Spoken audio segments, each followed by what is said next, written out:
నమస్తే.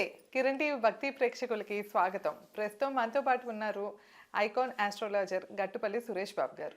నమస్కారం గురుగారు. జై శ్రీమన్నారాయణ. గురుగారు, మనం 2026 రాశి ఫలితాలు చెప్తూ వస్తున్నాం గురుగారు. అందులో భాగంగా ఇప్పుడు ధనుసు రాశి దగ్గర ఉన్నాం మనం.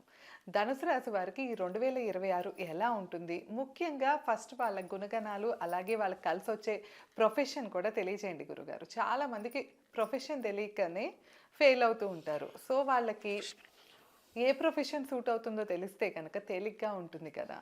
సో అలానే వీళ్ళకి భవిష్యత్ ఎలా ఉండబోతుందో కూడా తెలియజేయండి గురుగారు. ముఖ్యంగా మన ప్రేక్షకులందరికీ కూడా జై శ్రీమన్నారాయణ. మన దాంట్లో మన ఛానల్ గొప్ప విషయం ఏంటంటే కనుక ప్రతి ఒక్కరు కూడా ఆరాధించడం, మన ఛానల్లో వచ్చేటువంటి పరిహారాలు కావచ్చు, రెమెడీస్ కావచ్చు, ఏవైనా రాసుల గురించి కావచ్చు, వ్యతిరేకమైనటువంటి ఇంకేదైనా విషయాల గురించి మంచి అనలైజ్ చేసుకొచ్చి అనలైజ్గా చేసి మంచి గురువులను ఎంచుకొని దానిలో విషయాలు ప్రతి ఒక్కరు కూడా పాటిస్తూ ఎంతోమంది ఉత్తీర్ణయ్యేదానికి అయితే కనిపిస్తూ ఉంది. అంతేనా? అవును గురుగారు. సో అందుకని అన్ని విషయాలు కూడా మంచిగా ఉండాలి. మనం చెప్పే ప్రతిదీ కూడా ప్రజల్లోకి నానవాడిగా వెళ్ళిపోవాలి, అందరూ కూడా బాగుండాలి. కాబట్టి మనము జాతక పరిశీలన ఏదైతే ఉందో ఈ యొక్క జీవితం ఎలా ఉండబోతుంది, ఎలా ఉండబోతుంది, మనం ఏ పని చేస్తే ఏ కార్యం చేయడం వల్ల జీవితం ఎలా మారబోతుంది అనేది అయితే మనం చూసుకోవచ్చు. ముఖ్యంగా 2026 సంవత్సరం అందరూ కూడా రేపటి రోజు బాగుంటుంది అనే ఆశ అయితే ప్రతి ఒక్కరికి ఉంటుంది. కానీ సంవత్సరం మొత్తం బాగుంటే, అలా బాగుండేటువంటి చర్యని మనం చేయగలిగితే ఇంకా బాగుంటుంది కదా. అందుకోసమే మన రాశి, నక్షత్రం, గ్రహాలు, స్థితిగతులు, దశాంత దశలు ఎలా ఉన్నప్పటికీ కూడా గోచార ప్రకారంగా ఏ దోషం ఉన్నప్పటికీ కూడాను మనము జీవితంలో ఎదగొచ్చు. ఎదగటం అంటే హైట్లో కాదు, జీవితంలో ఎదగటం అంటే ఇంకొక నలుగురికి పెట్టేటువంటి స్థాయికి వెళ్ళటం. ఆ స్థాయికి వెళ్ళాలి అంటే మన జాతకంలో ఉన్నటువంటి మూలాలు, ఆధారాలు తీసుకోవాలి. వాటిలో ఏదైనా దోషాలు ఉన్నాయా, ఆ పరిహారాలు చేసుకోవాలి. అవును. ఆ దిశగా మనం ముందుకు వెళ్ళగలిగితే, మంచి గురువుని ఎంచుకోగలిగితే వారి జీవితంలో ఎదుగుతారు. ఇప్పుడు మనం గమనించినట్టయితే మంచి సెలబ్రిటీలు, మంచి పొలిటీషియన్స్ ఎవరు ఉండరు, కాతే అలా అవుతారు. అది వారి వెనక ఒక మంచి గురువు ఉంటారు. కాబట్టి మంచి గురువుని ఎంచుకోవడం కూడా ఈ రోజుల్లో కొంచెం కష్టమైనటువంటి పరిస్థితి. ఉన్నటువంటి గురువులందరూ కూడా ఏదో రకమైనటువంటి విధంగా ఉంటారు. కాబట్టి మంచి గురువుని ఎంచుకోండి అని మాత్రమే నేను చెప్తా ఉంటా. ఇకపోతే రాసుల్లో ఒకటి ధనుసు రాశి. ధనుసు రాశికి ముందు ఏ నక్షత్రాల వాళ్ళు ధనుసు రాశికి వస్తారు? మూల, పూర్వాషాఢ, ఉత్తరాషాఢ ఈ 3 నక్షత్రాల కలయికతో ఏర్పడేటువంటి రాశి ధనుసు రాశి. ఈ ధనుసు రాశి వారికి ముఖ్యంగా మనం చెప్పుకోదగింది ఏంటంటే కనుక వీరు ఎవరి మాట వినరు. వీరు మూర్ఖత్వంగా ఉంటారు. అంటే మూర్ఖత్వం అంటే వీరు పట్టిందల్లా 3 కాళ్ళు అనే విధంగా కాదు. వీరు ఒకటి అనుకున్నారు అంటే అది 100 మంది దగ్గర తిరిగి వచ్చినా కూడా మళ్ళీ వీరు అనుకున్నదే అక్కడ జరుగుతుంది. కాబట్టి వీరు ఒక 10-20 సంవత్సరాలు ముందుగానే ఆలోచిస్తారు ఏం జరుగుతుంది అని. ఇక వీరు కోడింగు, మార్కెటింగు, 2 రకాల జాబులు, అలానే వీరి వ్యత్యాసంగా అంటే వీరి ఆహ్లాదకరంగా ఉండేటువంటి వాతావరణం, వీరికి ఏదైనా నమ్మశక్యంగా లేకపోతే వీరు దగ్గరికి రారు. ఒకసారి నమ్మారంటే ఎక్కడికైనా వెళ్తారు. వీరు 100 మందికైనా ఒకేసారి సమాధానం చెప్పగలుగుతారు. 100 క్వశ్చన్స్కైనా ఒక సమాధానంతో దొరికిపోద్ది ఆన్సర్స్ అంతా. అలానే వీరు మూర్ఖత్వంగా, మొండితత్వంతో పని చేస్తారు. అలానే ఆకట్టుకుంటూ ఉంటారు. వీరు ఎక్కువగా ఫ్రెండ్షిప్ చేయరు. ఎక్కువ ఫ్రెండ్షిప్ చేశారంటే వీరిని వాడేస్తారని చెప్పి వీరే తగ్గిస్తూ ఉంటారు అన్నమాట. వీరు రూపాయి కూడబెడుతూ ఉంటారు. ఇక వీరు జీవితంలో ఎదగడం అనేది చిన్నగా ఉంటుంది. మేలురాయిలు చిన్నగా కొనసాగుతూ ఉంటారు. వీరు నత్తనడుగు నడుస్తూ ఉంటారు. నత్త అంటే మంచిదే, ఇబ్బంది ఏం లేదు. కాకపోతే జీవితంలో సాధించింది ఏదైతే ఉంటుందో అది నిలబెట్టుకునే దానికి ప్రయత్నం చేస్తారు. ఇక వీరు సంతానంలోకి వచ్చేటప్పటికి ఎక్కువగా 2వ సంతానంగా ఎక్కువగా ఉంటారు, మొదటి సంతానంగా ఎక్కువగా ఉంటారు. వీరు ఎక్కువగా ఈ రాశి స్త్రీలు అయితే కనుక 2, 3వ సంతానంగా ఎక్కువ కనిపిస్తూ ఉంటారు.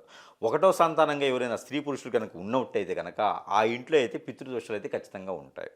ధనుసు రాశి వారు కనుక 1వ సంతానంగా ఉంటే వారిలో పితృదోషాలు ఖచ్చితంగా ఉంటాయి. మేనమామ కూడా దోషం ఉంటుంది, మేనమామ దోషం కూడా ఉంటుంది. కాబట్టి ఇవన్నీ కూడా ధనుసు రాశికి చెందినటువంటి విషయాలు. ఇక వీరు బ్యాంకింగ్ సెక్టార్స్, ఫైనాన్స్ సెక్టార్స్లో పనిచేసుకునే దానికి బాగా పనిచేస్తారు. ఇక 2026 సంవత్సరానికి వచ్చినట్టయితే కనుక ఇది వీరి యొక్క లక్షణాలు, వీరి యొక్క రూపురేఖలు ఇలా ఉంటాయి. ఇక వీరికి రూపురేఖలు ఇంకోటి వచ్చేటప్పటికి ఏంటంటే వీరికి అందరికీ ఆహ్లాదకరంగాను, అందరికీ అట్రాక్ట్గా ఉంటారు వీరు కనపడటానికి. కానీ వీరు లవ్ మ్యారేజెస్ ఎక్కువ చేసుకోవాలని చూస్తారు, కానీ లవ్ ఫెయిల్యూర్. ఒకవేళ గబాలన ఏదైనా దొరికింది పెళ్లి చేసుకున్నామంటే అది చాలా అతి కష్టం మీద నిలబడుతుంది సంబంధం. వీరికి అరేంజ్ మ్యారేజ్ కరెక్ట్. 22-23 సంవత్సరాల్లో పెళ్ళి అవ్వాలి, లేకపోతే మాత్రం లేట్ మ్యారేజ్ అవుతుంది. 35 తర్వాత వీరికి మ్యారేజ్ అవుతుంది. ఇది ఒకటి విషయం. ఇక గుణగణాలు ఇవన్నీ పక్కన పెడితే ఇక 2020 సంవత్సరంకి వస్తే ఈ ధనుసు రాశి వారికి 2020 సంవత్సరం మొదటి అధ్యాయం. సంవత్సరంలో 4 అధ్యాయాలు ఉంటాయి. మొదటి అధ్యాయం 3 మాసాలు, జనవరి, ఫిబ్రవరి, మార్చి. ఈ 3 మాసాలు కనుక ఈ ధనుసు రాశి వారి ఇరువురు అంటే స్త్రీ పురుషులు ఇద్దరిని కనుక మనం తీసుకున్నట్టయితే కనుక వీరికి 2026 సంవత్సరం ఫిబ్రవరి 19వ తారీఖు వరకు కూడా మోఢ్యం అనేది మొదలవుతుంది. అది ఆ మోఢ్యం అనేది కొనసాగుతుంది కాబట్టి అక్కడ వరకు ఉంటుంది. 2026 ఫిబ్రవరి 19వ తారీఖు వరకు మోఢ్యమే ఉంటుంది. అప్పుడు వీరు శుభకార్యాలు కానీ ఏదైనా ఇళ్ళు వాహనాలు కానీ ఏదైనా కార్యాచరణ చేసుకునే దానికైతే అశుభకరంగా ఉంటుంది. ఓకే, ధనుసు రాశి వారికి, ధనుసు రాశి వారికే కదా, ద్వాదశ రాశి వారు అందరికీ కూడా, కానీ ధనుసు రాశి వారికి కూడా చెప్పడం జరుగుతూ ఉంది. ఇకపోతే ఈ ధనుసు రాశి వారికి అతి ముఖ్యమైనటువంటిది ఏంటంటే కనుక జీవితంలో నిలబడటానికి వేసేటువంటి అడుగులు. హోటల్స్, రెస్టారెంట్స్, అలానే ఫుడ్ కోర్ట్స్, చిన్న చిన్న టీ స్టాల్స్, బడ్డీ బంక్స్, కిరాణా షాప్స్, గోల్డ్ సిల్వర్ లాంటి వ్యాపారాలు వీరికి అత్యద్భుతంగా కలిసి వస్తాయి. అయితే ఫిబ్రవరి 19th తర్వాత మొదలు పెట్టుకున్నట్టయితే వీరికి అద్భుతంగా బాగుంటుందని చెప్పొచ్చు. మరొకటి, ఏదైనా జాబ్ చేసే పని అయితే కనుక బ్యాంకింగ్ సెక్టర్, ఏదైనా ఫైనాన్స్ విషయాలకు సంబంధించినటువంటి కన్సల్టెన్సీ ఆఫీసెస్ ఉంటాయి కదా, ఇలాంటి వాటిల్లో జాబ్ చేసే పని అయితే కనుక వీరికి దిగ్విజయంగా బాగుంటుందని చెప్పొచ్చు. ఇకపోతే మార్చిలో వీరికి జాబులో వెసులుబాట్లు కూడా కొంత కనిపిస్తూ ఉన్నాయి. ప్రమోషన్స్ కూడా వీరికి కనిపిస్తూ ఉన్నాయి, స్త్రీ పురుషులు ఇద్దరికీ కూడా.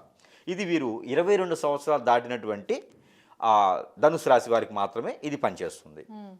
ఇకపోతే ఏప్రిల్, మే, జూన్ ఈ 3 మాసాలు మనం తీసుకున్నట్టయితే కనుక చిన్నపిల్లలు చదువుకునే దానికి విదేశాలకు వెళ్ళడానికి 22 సంవత్సరాల లోపున్న స్త్రీ పురుషులు ఇద్దరికి కూడాను విదేశాల్లో సీటు సంపాదించుకోవడానికి, యూనివర్సిటీలో సీట్ రావడానికి, అలానే విదేశాలకు వెళ్ళడానికి ప్రయత్నం చేస్తే ఖచ్చితంగా అవుతుంది. ఇక పెళ్లి సంబంధాలు కుదుర్చుకోవడానికి కూడా చాలా అనుకూలంగా కనిపిస్తుంది. ఇక రియల్ ఎస్టేట్ రంగం కానీ, రైతులుగా పరిగణనలో తీసుకోవడానికి కానీ, పంట భూములు పండించుకునే దానికి, ఎక్స్పోర్ట్ ఇంపోర్ట్ రంగాల వారికి కూడా ఈ యొక్క 3 మాసాలు కూడా బాగుంటుందని చెప్పవచ్చు. ఇక జాబులో వెసులుబాటు కానీ, ప్రమోషన్స్ కానీ, లేదంటే కనుక ఇంక్రిమెంట్స్ కానీ, లేదు అంటే కనుక ఇంకేదైనా కొత్తగా వచ్చేటువంటి ఆస్తులు కానీ, వీలునామాలు కానీ, ఉమ్మడి ఆస్తుల నుంచి భాగాలు కానీ వచ్చేటువంటి అదృష్టం అయితే మాత్రము జూన్ లోపు అయితే ఖచ్చితంగా కనిపిస్తూ ఉంది. ఇక జూలై, ఆగస్ట్, సెప్టెంబర్ ఈ 3 మాసాలు కనుక ఈ ధనుసు రాశి వారిని తీసుకున్నట్టయితే కనుక వీరికి ఆరోగ్య సమస్యలు అయితే కొంచెం శోనిస్తూ ఉన్నాయి. ఇక్కడ వచ్చేసి వీరికి బ్లడ్కి రిలేటెడ్గా, స్కిన్కి రిలేటెడ్గా, అలానే బ్రెయిన్కి రిలేటెడ్గా, అంటే ఎక్కువగా స్ట్రెస్ అవ్వడం వలన వీరికి సమస్యలు ఏర్పడుతూ ఉన్నాయి. Gastric trouble, back pains, muscles pains, అలానే స్టమక్ అయితే కనుక లివర్ పెయిన్ ఇలాంటివి కనిపిస్తూ ఉన్నాయి. కాబట్టి ఆ మాసాల్లో వీరు ప్రికాషన్స్ అయితే ఖచ్చితంగా తీసుకోవాలి. ఇక ఈ ప్రికాషన్స్లో వీరు ఖచ్చితంగా ఇంగు వాడాలి, మెంతులు వాడాలి. ఈ 2 వాడటంతో ధనియా, మెంతులు, జీరా ఇవన్నీ వాడటంతో వారికి ఆ ప్రికాషన్ జీరా వాడటంతో ఏంటంటే వీరికి గ్యాస్ట్రిక్ ట్రబుల్ అనేది తగ్గుతూ ఉంటుంది. వాము, జీలకర్ర ఇవన్నీ కూడా వాడుకుంటూ ఉండాలి, మసాలా ఐటమ్స్ అక్కడ. ఇకపోతే అక్టోబర్, నవంబర్. గురుగారు మీరు చెప్తూ ఉంటారు కదా, అంటే జనరల్గా ఈ ఐటమ్స్ వాడుకోవాలి అన్నది కూడా గ్రహాలకి లింక్ చేసి కూడా చెప్తూ ఉంటారు. ఎస్, సో దాన్ని బట్టి ఇవి కనుక వాడుకుంటే కొంచెం ఇది ఉంటుంది. ఇప్పుడు ఇంగువ అనేది మనకి కుజుడితో సమానం, జీలకర్ర అనేది మనకి కేతుతో సమానం, అలానే వాము వచ్చేసి గురువుతో సమానం. ఇక మనకి ఈ యొక్క చెప్పేటువంటి ప్రికాషన్స్ అక్కడ ఉండేటువంటి గ్రహస్థితిని అన్నింటినీ సూచిస్తూ ఉంటుందన్నమాట. ఇక మెంతులు వచ్చేసి బుధుడితో సమానం. అంటే ఆ గ్రహాలు మనకి అనుకూలంగా ఉండటం, మారటం కోసం ఇవి వాడుకుంటూ ఉంటే ఎక్కువగా వాళ్ళకి బాగుంటుంది. మనము దేవుని మందిరంలో పూజ చేస్తాం, ఎంతైతే పుణ్యం ఉంటుందో ఈ గ్రహాలు కూడా మనకి సానుకూలంగా ఉండాలి అంటే ఇలాంటి కొన్ని ఐటమ్స్ తిను ఉండాలి. ఇలాంటి కొన్ని ఐటమ్స్ తింటుంటేనే మనకి గ్రహాల సానుకూలత పడుతుంది. ఒకసారి మనం గమనించినట్టయితే ఒక్కొక్క సీజన్లో ఒక్కొక్క ఫ్రూట్ తినాలంటారు. ఇప్పుడు బాగా సమ్మర్ వచ్చింది, మామిడికాయలు సీజన్ ఉంటుంది, మ్యాంగోస్, అప్పుడు సీజన్లో ఖచ్చితంగా తినాలి అంటారు. ఈ రోజులో అయితే అంత ఆర్టిఫిషియల్ ఉందనుకోండి, సీజన్లో ఖచ్చితంగా తినాలి అంటారు. పుచ్చకాయ తినాలి అంటారు. ఏ సీజన్లో వచ్చేవి ఆ సీజన్లో తింటే మనకి హార్మోన్స్ ఇంబ్యాలెన్స్ బాగుంటుంది అంటారు, అంతే కదా. అవును, గ్రహాలు కూడా సానుకూలంగా ఉంటాయి. ఇప్పుడు సీతాఫలం ఉంటుంది, వెండర్లో వస్తుంది. సీతాఫలం ఎవరికి ప్రతిఫలం అంటే బుధుడికి, చంద్రుడికి, ఇన్ని రవికి, ఇన్ని రకాలుగా సీతాఫలం అనేది ప్రతిఫలం అవుతుంది. కాబట్టి ఆ సీజన్లో సీతాఫలం తింటే కొన్ని గ్రహాల వారికి బాగుంటుంది, కొన్ని రాసుల వారికి అద్భుతంగా ఉంటుంది. ఇప్పుడు మేషరాశి వారు సీతాఫలం తిన్నారనుకోండి, వారికి ఆ తల్లి వల్ల వచ్చేటువంటి దీవెనలు, వారికి ఆరోగ్యపరంగా బాగుంటుంది. అలానే ధనుసు రాశి వారు కొన్ని ఫ్రూట్స్ ఉంటాయి. వీరు ధనుసు రాశి వారు మ్యాంగో తినొచ్చు, బనానాస్ తినొచ్చు. ఇలా కొన్ని ఫ్రూట్స్ తినడం వల్ల వారికి మంచి ఆరోగ్యము, మంచి అవలక్షణాలు, బుద్ధిబలము, ఖండబలము, అన్ని రకాలుగా ఇబ్బందులు తొలగిపోతూ ఉంటాయి. కాబట్టి సీజన్ వైజ్గా వచ్చేటువంటి ఫ్రూట్స్లే కాకుండా అప్పుడప్పుడు ఫ్రూట్స్, కొన్ని రకాల డ్రై ఫ్రూట్స్ కానీ ఫ్రూట్స్ కానీ ఇవన్నీ కూడా గ్రహాలకు సంబంధించినటువంటివి కొన్ని భుజిస్తూ ఉంటే మనకి ఆ సమయంలో వచ్చేటువంటి ఆరోగ్య సమస్యలన్నీ కూడా క్షణకాలంలో తీరేయడానికి ఇలా కూడా చేయొచ్చు. కాకపోతే అక్టోబర్, నవంబర్, డిసెంబర్ ఈ 3 మాసాలు అయితే ప్రయాణం చేయడానికి అనుకూలంగా ఉంటుంది. విదేశాలకు కావచ్చు, స్వదేశానికి కావచ్చు, పిక్నిక్ కావచ్చు, ఎక్కడైనా ప్రయాణం చేయాలనుకుంటే కూడా చాలా అనుకూలంగా కనిపిస్తుంది. కాబట్టి ఏదైనా వాహనాలు కొనగాలన్నా, ఏదైనా ఇళ్ళు స్థలాలు ఏర్పరచుకోవాలన్నా కూడా, పంట భూములు కొనాలన్నా కూడా ఇక్కడ వీరికి సంపాదన చేకూర్చుకోవడానికి, దాచిపెట్టుకోవడానికి, అన్నీ కూడా ఆస్తి పెంచుకోవడానికి చాలా అనుకూలంగా కనిపిస్తుంది ఈ 3 మాసాలు కూడా. ఇక వీరి మీద శత్రు భయం అయితే కనిపిస్తుంది. అంటే ఎదిగే వాళ్ళకి శత్రు భయం ఉంటుంది, సహాయం చేసే వాళ్ళకి శత్రు భయం ఉంటుంది. ఈ ఇద్దరు కూడా కలగలిపి ఉన్నటువంటి రాశి ఉంది అంటే ధనుస్సు రాశి.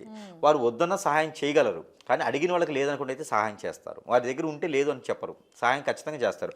వారు చేసే సహాయం చాలా వేరేగా ఉంటుంది. ఇప్పుడు ఎవరైనా 10 రూపాయలు కావాలని వస్తే మనమైతే కామన్గా ఏం చేస్తాం, 10 రూపాయలు ఇచ్చి పంపిస్తాం. కానీ వాళ్ళు అలా చేయరు, మళ్ళీ ఆ 10 రూపాయలు అడగకుండా చేస్తారు. అదే ధనుసు రాశి వాళ్ళకి ప్రత్యేకత. అంటే వారికి కావాల్సినటువంటి సదుపాయాలు ఇవ్వరు, వారు ఆ సదుపాయాలు సృష్టించే విధంగా ఏర్పరుస్తారు. అది ధనుసు రాశి వారి గొప్పతనం. అంటే వారు ఏం చేస్తే ఏ రంగంలో ఉంటే బాగుంటుంది అనేది వారికి తెలుసు. కాబట్టి ఆ రంగంలో జాబా, బిజినెస్సా, ఏ రంగంలో వీళ్ళు సెటిల్ అవుతారని చూస్తారు. మరీ ఇంకొక దగ్గరికి వెళ్ళి డబ్బులు అడగకుండా చేస్తారు. అది ధనుసు రాశి వారి గొప్పతనం. కాబట్టి ప్రతి ఇంట్లో కూడా ధనుసు రాశి వారు ఒకరున్నా చాలు, ఆ ఇండ్లు మొత్తం కూడా తులతూగుతూ ఉంటుంది. కాకపోతే వీరికి ఆర్థిక సమస్యలు అనేది కొంతకాలం, వారికి 22 సంవత్సరాలు వచ్చేంత వరకు కూడా అలా కొనసాగుతూ ఉంటాయి ఆ ఇంట్లో మొత్తం కూడా. ఇక ఈ సంవత్సరం మొత్తంగా మనం చూసుకున్నట్టయితే ఫ్యామిలీ మొత్తానికి ధనుసు రాశి వాళ్ళు ఉన్నారు అంటే, అందులో మూల నక్షత్రం వాళ్ళు ఉన్నారు అంటే కనుక వారి ఇంట్లో ఆర్థిక సమస్యలు అలా 22 సంవత్సరాలు చేరుకు ఉంటాయి. వారు ఏదైనా పుట్టగానే దోషాలు పరిహారం చేసుకున్నట్టయితే కొంత వెసులుబాటు ఉంటుంది. కాబట్టి అందుకోసమే వారు తెలిసినా ఏమైనా పరిహారాలు చేసుకోవచ్చా గురుగారు? చేసుకోవచ్చు, ఖచ్చితంగా పరిహారాలు అనేది ఉంటాయి. కాబట్టి అప్పుడు చేసుకోలేని వాళ్ళు ఉంటే కనుక గ్రహశాంతి చేసుకోవచ్చు, నవగ్రహాలకి శాంతి పూజ చేసుకోవచ్చు, నవగ్రహాల హోమం చేసుకోవచ్చు, లక్ష్మీ గణపతి హోమం చేసుకోవచ్చు. అయితే కనుక వీరికి శత్రు భయం ఉంటుంది. ఈ శత్రు భయానికి వీరు చేసే మంచి పనులకి ఎప్పుడు ఎదగకూడదని చెప్పి చేస్తూ ఉంటారు. ఆ ఎదగకూడదని చేసేటువంటి శత్రు భయానికి ఏం చేస్తారంటే వారి పక్కనే ఉంటూ వారి గొయ్యి తీస్తూ ఉంటారు. అలాంటి వాళ్ళు ఏం చేస్తారంటే ఒకప్పుడు ఇబ్బంది పెట్టేవారు, ఇప్పుడు ఏం చేస్తున్నారంటే ఏదన్నా దగ్గరికి వెళ్ళేసి హిప్నటిజం, చాతబడి, వశీకరణం ఇలాంటివి చేపించేసి ముందు పెట్టడం, అష్టదిబ్బందన ఇలాంటివి చేపిస్తూ ఉంటారు. ఇలాంటివి చేయించడం ద్వారా వారి ఎదుగుదలకి ఆటంకం ఉంటుంది. ఇవన్నీ కూడా జాతకాలు రావు, దశంతదశలో రావు, మన పుట్టుకన గోచార ప్రకారం ఇవన్నీ ఉండవు. జాతకాలు చూస్తే జాతకం వరకే తెలుస్తుంది, అంతేగాని ఇలా జరిగింది తెలియదు. మనిషిని చూస్తేనే ఇలాంటి జరుగుతున్నాయని తెలుస్తుంది. వాడు అష్టదిబ్బందన అయ్యి జాతకం బాగుంటుంది, కలెక్టర్ అయ్యేటువంటి జాతకం ఉంటుంది, కానీ కలెక్టర్ వాడు బిల్ కలెక్టర్ అవుతాడు, ఏ రోజు గారు సంపాదించుకుంటూ ఉంటాడు. అక్కడ ఏమవుద్దంటే జాతకం బాగున్నప్పటికీ వీరు ఎదగట్లేదు అంటే అర్థం ఏంటి అంటే వారికి ఎదగకుండా ఎవరో చేపిస్తున్నారు అని అర్థం. అది మనకు తెలియదు. అందుకని 6 మాసాలకు ఒకసారి హాస్పిటల్కి వెళ్ళడం కాదు, 6 మాసాలకు ఒకసారి ఏదైనా మంచి సమీపంలో ఉన్నటువంటి గురువు గారిని సంప్రదిస్తే ఆ గురువు గారికి స్వార్థం చూపించకపోతే వారికి పరిష్కార మార్గం అనేది ఈ జరిగిన కీడు చూసి దాని పరిష్కార మార్గం అనేది చేస్తారు. ఇక 6 మాసాలకు ఒకసారి అయినా 3 మాసాలకు ఒకసారి అయినా సరే సమీప దూరంలో చెరువు కానీ వాగు కానీ ఉంటే, ఇక్కడ నది ఏమని ఉంటే నదీ స్నానం ఆచరించడం వీరికి ప్రత్యేకమైనటువంటి పరిహారం ధనుసు రాశి వారికి. ఇక వీరికి హార్మోన్ ఇంబ్యాలెన్స్ అయితే ఖచ్చితంగా ఉంటుంది. కాబట్టి ఫుడ్లో ప్రికాషన్స్ అయితే నెయ్యి ఎక్కువగా తీసుకుంటే చాలా మంచిది. ఆవుదైనా గేదెదైనా నెయ్యి కూడా ఎక్కువగా తీసుకోవాలి, తేనె కూడా ఎక్కువగా తీసుకోవాలి వీరును. ఇకపోతే మీరు మరి ఇన్ని చెప్తున్నారుగా గురువు గారు, మరి సమస్యలకి పరిష్కార మార్గానికి మరి మన దగ్గర కూడా వస్తువులు ఉన్నాయంటే మన ప్రేక్షకులందరికీ కూడా తెలుసు, మన దగ్గర కూడా చాలా రకాలైన వస్తువులు మంత్రోచ్చారణ చేసి వారికి జరిగినటువంటి సమస్య, ఉన్నటువంటి సమస్య నుంచి దూరం చేయడానికి ప్రయత్నపూర్వకంగా సరసమైనటువంటి ధరల్లోనే వారి చెంతకే చేర్చేటువంటి వస్తువులు మన దగ్గర లభ్యపడతాయి. అవి ఏంటంటే కొన్ని మనం చూపించేదానికి ప్రయత్నం చేసినట్టయితే కనుక, ఇక ఈ ధనుసు రాశి వారికి ఎలాంటి సమస్య వచ్చినా కూడా ఇలా ఒక ఒత్తి ఉంటుంది. ఈ ఒత్తిలో ఈ లోపల యంత్రం ఉంటుంది. వారి సమస్యను బట్టి యంత్రం ఉంటుంది. ఓకే. ఆ యంత్రంతో చేసినటువంటి ఈ ఒత్తి మస్టర్డ్ ఆయిల్‌లో స్టిప్ చేయాలి. మస్టర్డ్ ఆయిల్‌లో ఉంచేసి ఇక మట్టి ప్రమిద మీద ఇలా పెట్టాలి అడ్డంగా. ఆహా! ఇలా అడ్డంగా పెట్టేసి ఒత్తిని ఈ రకంగా అడ్డంగా పెట్టేసి వెలిగించేసి కొండ ఎక్కేంత వరకు కూడా నైట్ పూట దీన్ని చూస్తూ కూర్చుంటే వారికి ఉన్నటువంటి సమస్యలన్నీ కూడా ఈ ఒత్తితో కాలిపోతాయి. సమస్యలు కాలిపోతాయి. ఓకే. అంటే ఆ ఒత్తి మొత్తం అయ్యేదాకా మనం చూస్తూ చూస్తూ ఉండాలి. కూర్చోవాలి. ఓకే. దీని లోపల యంత్రం ఉంటుంది. ఇది చూస్తూ కూర్చుంటే కనుక వారికి ఉన్నటువంటి సమస్యలన్నీ కూడా సకల కోటి సమస్యలు కూడా ఈ ఒత్తి లాంటి వాటి ద్వారా వెళ్ళిపోతూ ఉంటాయి. అంటే గురుగారు ఇప్పుడు మీకు కాల్ చేసి పలానా సమస్య అని చెప్పారనుకోండి, ఆ సమస్యకు తగ్గట్టు యంత్రం ప్రిపేర్ చేస్తారా, లేకపోతే ఏ సమస్యకైనా లేదు ఒకేలా లేదు ఈ ఉంటుందా? సమస్యకు తగ్గట్టు యంత్రం ఉంటుంది. ఇప్పుడు దెయ్యాలు భూతాలు పడతాయి, ఆర్థిక సమస్య ఉంటుంది, వాస్తు దోషం ఉంటాయి, వాస్తు వెలిగించే కూడా ఉంటాయి, వాస్తు దోషం వెలిగించే ఉంటాయి, భార్యాభర్తల మధ్యన సంబంధాలు లేకుండా ఉంటాయి, అవునవును. వారి ద్వారా వెలిగించేది ఉంటుంది. ఇప్పుడు ఏంటంటే ధనుస్సు రాశి వారు కాబట్టి వీరికి ఏమి సమస్యలు ఉన్నాయి, జీవితంలో ఎదగడానికి, జాబ్ పరంగా, బిజినెస్ పరంగా, ఇంకేదైనా వారికి అచ్చదిబ్బంది జరిగింది, అవన్నీ కూడా పటాపంచలేదానికి వారికి సమస్యను బట్టి దాని లోపల యంత్రం ఉంటుంది. ఆ యంత్రం పెట్టేసి ఒత్తి ఉంటుంది. ఇది నైట్ పూట వెలిగించుకోవాలి. ఇది కోర్స్ ఉంటుంది ఒకటి. ఓకే. దీని ప్రకారం నైట్ పూట వెలిగించుకుంటూ ఉండాలి. నైట్ పనుకున్న పోయే ముందు అంటే ఎన్ని రోజుల పాటు అంటారు? 11, 21, 30, 41 ఇట్లా ఉంటుంది. మీరు సమస్య బట్టి చెప్తారు. సమస్య దానికి ఎన్ని రోజులు ఎంత తీవ్రంగా ఉంది, ఆరోగ్య సమస్యలు ఉన్నాయా, ఎంత తీవ్రంగా ఉంది చూసి దాని ప్రకారం కోర్సు ఉంటుంది. ఇది కాల్చుకొని జీవితంలో ఎదిగేటువంటి వాళ్ళు ఇంకింతతో నా లైఫ్ అయిపోయిందన్న వాళ్ళు మళ్ళీ చక్రం తిప్పుకుంటూ వచ్చారు చాలామంది.